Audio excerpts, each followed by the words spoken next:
But now we get to talk about two teams that are in here that are going to be coming out. I already mentioned one of them, but the other one is in the NBA.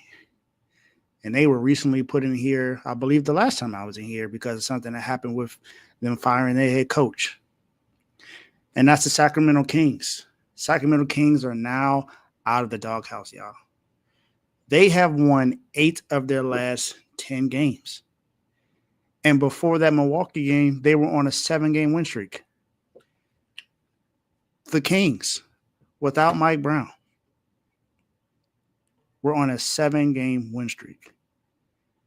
Remember, Mike Brown got fired because of this. I'm not sure if this is the actual reason, but he got fired after he had called out Fox on a play to where they lost against the Detroit Pistons because of a 4-point play because he fouled a guy on the 3-point line. And Mike Brown was like, man, you can't close out at that moment, which it was true. But he went through practice the very next day, had the press conference and everything, talked with the team, and then next thing you know, he got fired.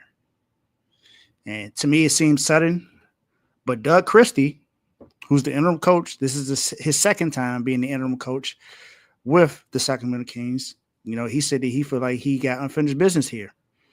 And right now, the unfinished business has them at 8-2 in the last 10 games. They've beaten Houston, Boston, Miami, swept Miami this year, beating the Warriors, the Grizzlies, Dallas, and Philly. The only 2 teams they lost to was Milwaukee and the Lakers. And I believe they got swept by the Lakers this year.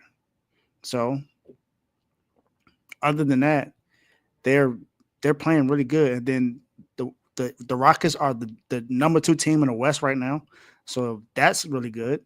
They beat Boston. We all know what Boston is. Boston's the defending champs. The number two seed wise in the Eastern Conference. And then you got Memphis. You know what Memphis is with Ja Morant and those boys. Balling, Philly, you know they got Embiid and Maxey and Paul George, so that's still not an easy game, even though Philly hasn't played up to par all season long.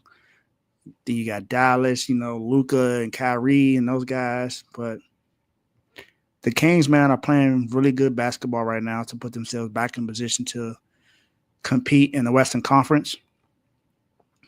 And who knows exactly how well it's going to continue to go for them. But right now, they're out of the doghouse. Who knows? Sooner or later, they might be dogs or they might be back in here. We don't know.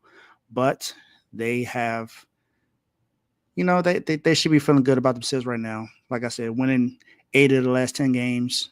And Fox leading the way along with Malik Monk and DeMar DeRozan. DeMar DeRozan had some key buckets against the Miami Heat in that game, and then they almost beat Boston by 20. So this team is rolling right now. So Sacramento Kings welcome being out of the doghouse. You're finally out.